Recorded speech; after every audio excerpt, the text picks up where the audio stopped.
আধুনিক বিজ্ঞানের টেস্ট টিউবের বিদ্যা মহাভারতে বর্ণিত আছে। যে আধুনিক বিজ্ঞান আজ আর্টিফিশিয়াল সন্তান উৎপাদনের একদম দোরগোড়ায় দাঁড়িয়ে আছে, সেই বিদ্যায় আগে থেকেই মহাভারতে বর্ণিত ছিল। বন্ধুরা, মহাভারতের আদি পর্বে যখন মাতা গান্ধারীর পূর্বে মাতা কুন্তির যুধিষ্ঠির পুত্র জন্মগ্রহণ করে ফেলেছিল, তারপর মাতা গান্ধারী দুঃখের বশে, অভিমানের বশে, ক্ষোভের বশে তার যে গর্ভের মধ্যে যে মাংসপিণ্ড ছিল সেটা গর্ভপাত করে দিয়েছিলেন। কারণ 2 বছর ধরে তিনি গর্ভ অবস্থায় ছিলেন, কিন্তু তার সন্তান হচ্ছিল না। সেই কারণে তখন ভগবান ব্যাস কি করলেন একবার শুনুন।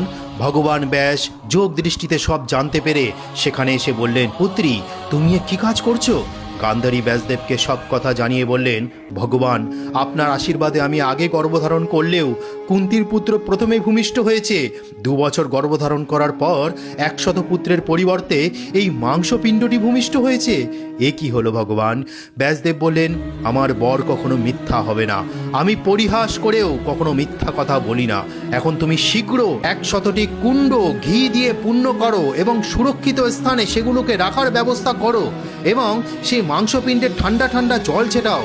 জল ছিটিয়ে দেওয়াতে সেই পিণ্ডগুলি 100 টুকরো হয়ে গেল, প্রত্যেক টুকরো একটি আঙুলের গাঁটের সমান। এছাড়াও আরও একটি সামান্য বড় আকারের টুকরো ছিল। ব্যাসদেবের নির্দেশ অনুসারে সমস্ত টুকরোগুলি ঘৃত কুণ্ডগুলিতে রাখা হলো। তিনি বললেন 2 বছর পর এগুলি খুলবে। বলে তিনি তপস্যা করতে হিমালয়ে চলে গেলেন। 2 বছর পর সেই মাংসপিণ্ড হতে দুর্যোধন পরে অন্যান্য পুত্র জন্মগ্রহণ করলো।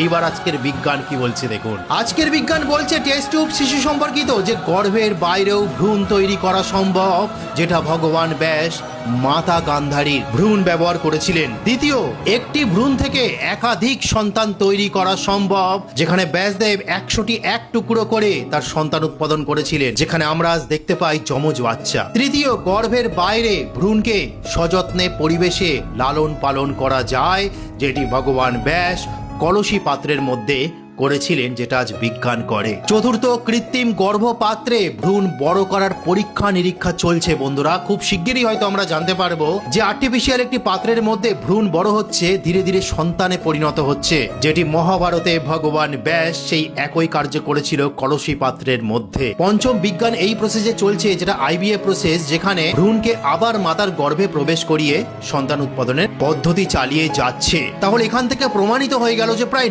90% বিষয় আজকের বিজ্ঞান যা যা বলছে সম্পূর্ণ মহাভারতে মাতা গান্ধারী এবং ভগবান ব্যাসদেব তিনি করিয়ে দিয়েছিলেন। তার ফলেই কৌরবদের 100 পুত্র এবং একটি কন্যা জন্মগ্রহণ হয়েছিল। তো আশা করি বুঝতে পেরেছেন। গর্ব করুন যদি সনাতন ধর্মের মানুষ হয়ে থাকেন। তোটা আজকে বলার ছিল। হরে কৃষ্ণ, জয় সনাতন ধর্মের জয়।